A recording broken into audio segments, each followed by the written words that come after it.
नमस्कार दोस्तों, कथा वाचन में आप सभी का स्वागत है। इस वीडियो में हम आपको अधिक मास की संकष्टी चतुर्थी की कथा बताएंगे। संकष्टी यानी कि संकट हरने वाले। संकष्टी चतुर्थी का व्रत हर महीने की कृष्ण पक्ष की चतुर्थी तिथि को किया जाता है। जो लोग भी गणेश भगवान को अपना इष्ट मानते हैं वो सभी हर महीने की कृष्ण पक्ष में आने वाली संकष्टी चतुर्थी का व्रत करते हैं। संकष्टी चतुर्थी का व्रत पूरी श्रद्धा और नियम से करने वालों के सारे दुख दूर होते हैं और उनकी सभी मनोकामनाएं भगवान गणेश पूरी करते हैं। आइए जानते हैं अधिक मास की संकष्टी चतुर्थी की कथा। स्कंद कुमार कहते हैं कि समस्त ऋषियों, आप लोग पुराणों में वर्णित मंगलदायिनी कथा को सुनिए, जिसमें गणेश जी के व्रत महात्म्य को इस प्रकार से वर्णन किया गया है। हे द्विजवरों, जिस समय पांडुपुत्रों को वनवास हुआ वे सब धर्मपरायण और कृष्ण की उपासना करते थे। एक समय की बात है, अपनी इच्छा से भ्रमण करते हुए व्यास जी उन लोगों की कुटिया पर आए। व्यास मुनि को देखकर सभी करबद्ध हो उनके सम्मुख खड़े हो गए और कहने लगे, आपके दर्शन कर हम लोग धन्य हुए, साथ ही हमारी कुटिया भी। आपके पदार्पण से हमारा जीवन आज धन्य हुआ। आज हम लोगों का सब कुछ सफल हुआ, क्योंकि आपका दर्शन संपूर्ण कष्टों का निवारक है। अतः हम लोग आपका स्वागत करते हैं। ऐसा कहकर पांचों पांडव भीमसेन, युधिष्ठिर, अर्जुन, नकुल और सहदेव उन्हें प्रणाम करके उनके सामने खड़े हो गए। द्रौपदी ने हाथ जोड़कर उनसे कहा, हे मुनिवर, मैं राजरानी होकर भी दुर्योधन की भरी सभा में केश पकड़कर अपमानित हुई और वनवासिनी बनाई गई। अब मैं क्या उपाय करूं जिससे हमारे सभी कलेशों का नाश हो और हमारे शत्रुओं की पराजय हो। इस प्रकार युधिष्ठिर द्रौपदी के संकट नाशक उपाय पूछने पर व्यास जी ने कृपा पूर्वक उन्हें उपाय बताया। हे महाराज, इस समय संपूर्ण विश्व में आपके जैसा दूसरा कोई धर्मात्मा नहीं है। मैं आपसे ऐसे व्रत का वर्णन करूंगा जिससे आपके सभी दुखों और कष्टों का निवारण होगा। यह व्रत शुभदायक, फलदायक, दिव्य और पृथ्वी पर सभी मनोरथों को पूर्ण करने वाला है। इस व्रत को करने से विद्यार्थियों को विद्या और धनार्थी को धन का लाभ होता है। इस संबंध में एक प्राचीन कथा है। हे युधिष्ठिर, आप उसे सुनिए। प्राचीन काल में सतयुग में चंद्रसेन नामक एक राजा हुए। वो अपनी रानी के साथ दीक्षा लेकर परिवार के सहित रहते थे। वह अपने स्वजनों और उनके पुत्रों और कुटुंबियों के साथ आनंदपूर्वक निवास करते थे। सौभाग्य से उनकी रानी बहुत ही गुणवती और पतिव्रता थी। हे राजन, युधिष्ठिर उनका नाम रत्नावली था। वह पतिव्रत का पालन करने वाली थी। स्कंद कुमार जी कहते हैं, हे मुनिवरों, राजा और रानी में परस्पर प्रगाढ़ प्रेम था। एक समय दैवयोग से शत्रुओं ने उनके राज्य को हस्तगत कर लिया। शत्रुओं ने राजा के कोष पर अधिकार करने के साथ ही सेना पर भी अपना आधिपत्य जमा लिया। राजा का साथ अपने भाई बंधुओं से छूट गया। राज्य भ्रष्ट होकर राजा अपनी रानी रत्नावती के साथ वन में चले गए। एक ही वस्त्र में लिपटे हुए दंपति भूख प्यास से विकल हो गए। हे युधिष्ठिर, रानी रत्नावली के साथ राजा अकेले वन में भटकने लगे। क्षुधा पिपासा से पीड़ित होकर वन में चलते चलते सूर्यास्त हो गया। उस भयंकर वन में शेर, बाघ, चकवा, बगुला, कोयल और सारस रहते थे। रानी के पैर में कांटा चुभ जाने से राजा को महान कष्ट का अनुभव हुआ। उस वन में घूमते हुए राजा ने प्रातःकाल महर्षि मार्कंडेय को दूर से देखा और धीरे धीरे चलकर उनके पास पहुँचे और दंडवत किया। उनकी पत्नी ने श्री मुनि को बारंबार प्रणाम किया। वन में विराजमान तपस्वी और जितेंद्रिय मुनि मार्कंडेय जी से हाथ जोड़कर राजा ने कहा, हे मुनिवर, मैंने पूर्व जन्म में ऐसा कौन सा पाप किया था जिससे मेरी राज्य लक्ष्मी शत्रुओं द्वारा छीन ली गई। मार्कंडेय मुनि ने उत्तर दिया, हे राजन, आप अपने पूर्व जन्म के वृतांत को सुनिए, मैं बताता हूँ। एक बार शिकार के लिए आप गहन वन में चले गए। हिरण, चीते, खरगोश का शिकार करते करते उस वन में रात हो गई और अधिक मास की चतुर्थी आ गई। उस वन में आपने एक सुंदर सरोवर देखा और उसके किनारे लाल रंग की साड़ी पहने हुए नाग कन्याओं को देखा। वे सब गणेश जी की पूजा कर रही थी। यह देखकर आपको बड़ा आश्चर्य हुआ। आपने वहां पहुंचकर बड़ी नम्रता पूर्वक पूछा कि हे स्वर्गगामिनी देवियों, गणेश जी की पूजा कैसे करनी चाहिए, मुझे भी बताइए। हे ललनाओं, इसका प्रभाव बताइए, क्योंकि मैं भी पूजन करना चाहता हूँ। नाग कन्याओं ने उत्तर दिया कि आप गणेश जी की पूजा कीजिए, इससे समस्त सिद्धियां प्राप्त होती है और नित्य ही शांति, पुष्टि, सुख, संतान और धन की वृद्धि होती है। राजा ने पूछा, हे महिलाओं, गणेश जी की पूजा किस महीने में और किस तिथि को करनी चाहिए, इसमें किस वस्तु का दान देना चाहिए, इस पूजन की विधि क्या है, आप मुझसे कहिए। नागकन्याओं ने उत्तर दिया, हे राजाधिराज, अधिक मास के कृष्ण पक्ष की चतुर्थी को चंद्रोदय होने पर विधि सहित विघ्न विनाशक गणेश जी की पूजा करनी चाहिए। अपनी सामर्थ्य के अनुसार भक्ति भाव से पूजन करें।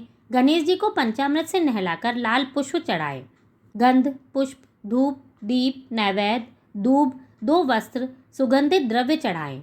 घी और चीनी से बने हुए 15 लड्डू भोग के लिए बनाएं। उसमें से 5 लड्डू गणेश जी को अर्पण करें और 5 ब्राह्मण को दान में दें। कुंवारी कन्याओं को पहले देकर बाद में स्वयं भोजन करें।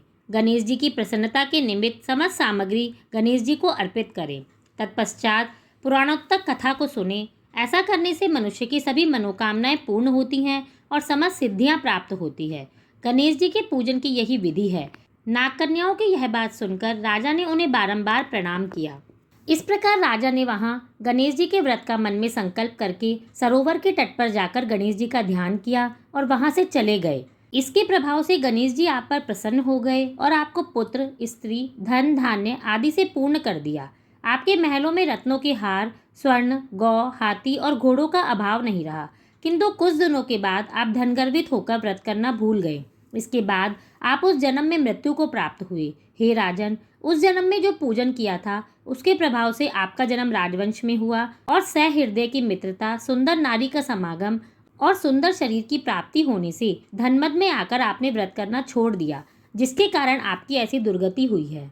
राजा ने पूछा, हे ब्राह्मण, अब मैं कौन सा काम करूं जिससे वर्तमान संकट से मुक्ति मिले? जिस उपाय से विघ्नों और कलेशों का नाश हो और मुझे शांति प्राप्त हो, वही बताइए। मार्कंडे मुनि ने कहा, हे महाराज, पूर्वोक्त रीति से आप गणेश जी की पूजा कीजिए और संकट नाशन चतुर्थी के व्रत को कीजिए। इससे गणेश जी प्रसन्न होंगे और आपको पुनः राज्य वैभव प्राप्त होगा। इसलिए संपूर्ण कष्टों के सम्नार्थ आप स्वयं गणेश जी की पूजा कीजिए। व्यास जी कहते हैं, मार्कंडे जी की बात सुनकर राजा ने उन्हें प्रणाम किया और अपने भवन में चले आए। रानी के साथ राजा ने भक्तिपूर्वक विधिवत व्रत को किया। व्रत के करने से उनके शत्रुओं का नाश हुआ। उन्हें अपने खोया हुआ राज्य पुनः मिल गया। गणेश जी की पूजा करने से सभी वस्तुएं सुलभ हो जाती हैं और सभी कार्यों में सफलता मिलती है। स्कंद कुमार जी कहते हैं कि व्यास जी के वचन सुनकर महाराज युधिष्ठिर ने हाथ जोड़कर उनसे फिर पूछा। युधिष्ठिर ने कहा, हे कष्टों को दूर करने वाले महर्षि, इस चतुर्थी के व्रत की विधि बताइए।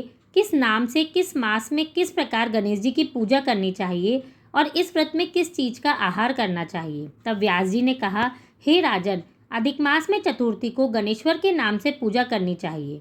लाल कनेर के फूल चढ़ाकर लड्डू का भोग लगाएं। लाल चंदन, रोली, अक्षत, धूप को एक एक नाम से अलग अलग चढ़ाएं। तत्पश्चात विश्व प्रियाय नमः कहकर आचमन करें। ब्रह्मचारिणी नमः स्नान कराएं।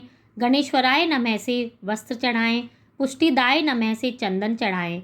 विनाशकाय नमः से पुष्प, उमा सुताय नमः से धूप, रुद्र प्रियाय नमः से दीप, विघ्न नाशिने नमः से नैवेद्य अर्पित करें। फलदात्रे नमः से तांबूल, संकट नाशिने नमः से फल चढ़ावें। इसके बाद विघ्न विनाशक गणेश जी की प्रार्थना करें। हे सुंदर मुख वाले गणेश जी, मैं भव बाधा से ग्रसित, भय से पीड़ित, कलेशों से संतप्त हूँ। आप मेरे पर प्रसन्न होइए। हे दुख दारिद्र्य के नाशक गणपति जी, आप मेरी रक्षा करें। हे विघ्नों के विनाशक, आपको बार बार मेरा प्रणाम है। फिर निम्नांकित मंत्र से पुष्पांजलि देकर चंद्रमा को अर्घ्य दें।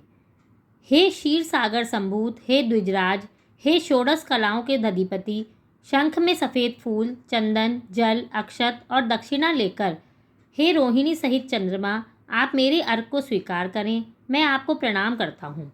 तब ब्राह्मण को भोजन कराएं, लड्डू और दक्षिणा दें। देवता और ब्राह्मण से बचे अन्न के द्वारा स्वयं आहार ग्रहण करें। रात्रि में भूमि पर शयन करें। लालच विहीन होकर क्रोध से दूर रहें। हर महीने गणेश जी की प्रसन्नता के निमित्त यह व्रत करें। इसके प्रभाव से विद्यार्थी को विद्या, धनार्थी को धन और कुमारी कन्या को सुशील वर की प्राप्ति होती है। वह सौभाग्यवती रहकर दीर्घ काल तक पति का सुख भोगती है। विधवा द्वारा व्रत करने पर वह अगले जन्म में सधवा होती है और ऐश्वर्यशालिनी बनकर पुत्र पौत्र आदि का सुख भोगती हुई अंत में मोक्ष पाती है। पुत्रेक्षु को पुत्र लाभ, रोगी का रोग निवारण होता है। भयभीत व्यक्ति को भयरहित और बंधन में पड़ा हुआ व्यक्ति मुक्त हो जाता है। व्यास जी कहते हैं कि हे राजन, इस प्रकार आप भी व्रत कीजिए और इस संकट नाशक चतुर्थी व्रत को करने से आप गणेश जी की कृपा से अपने राज्य को पुनः प्राप्त कर लेंगे। जो मनुष्य भक्तिभाव से इस मंगलदायिनी पौराणिक कथा को सुनते या पढ़ते हैं, उन्हें परम सिद्धि, सुख, लोकोत्तर वैभव की उपलब्धि होती है। हे महाराजा धीराज, आपके प्रश्न के अनुसार मैंने संपूर्ण मनोरथों को पूर्ण करने वाले इस संकट नाशक गणेश चतुर्थी का विवरण सुनाया। संपूर्ण मनोरथों को पूर्ण करने वाले इस गणेश चतुर्थी के व्रत का विवरण सुनकर राजा युधिष्ठिर ने इस व्रत को किया। इसके प्रभाव से उनके संपूर्ण शत्रुओं को रणभूमि में परास्त करके भारतवर्ष का राज्य अपने अधीन कर लिया। इस तरह से आप सब भी अधिक मास की संकष्टी चतुर्थी का व्रत पूरी भक्तिभाव के साथ करें, गणेश जी की पूजा करें और इस कथा को जरूर सुनें। धन्यवाद।